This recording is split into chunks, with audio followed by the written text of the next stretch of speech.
Restaurants spend thousands of dollars per year on equipment, making it critical to understand the buying process and to ensure the ideal equipment is selected.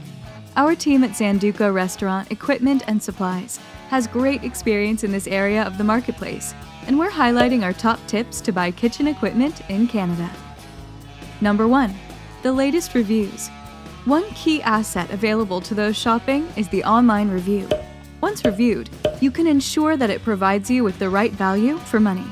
Make sure that you balance reviews from different sites to get a clear understanding of the products. Number 2. Warranties. Before you make that significant investment in kitchen products, make sure you take the time to ask about warranty options. Warranties should cover you in case the product breaks down for any reason. Take the time to review the warranty options in detail before you complete the purchase. Number 3. Talk to your team.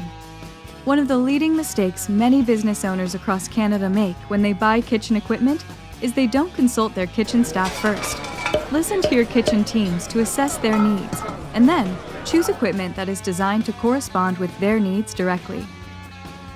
Number 4. Maintenance. Ensure that you understand the maintenance needs of the product before you complete the purchase. This way, you can determine if the equipment is worth the additional maintenance investment. Number 5. The installation process. When you buy kitchen equipment from a Canadian company, be sure that you understand the entire integration process. Ask the company about how long the process will take and whether you need specific equipment or expertise to install the system in your kitchen. Our experienced team is here to help guide you in choosing kitchen equipment. To discover more about the full range of options available, call us today or visit www.zanduco.com. And remember to subscribe.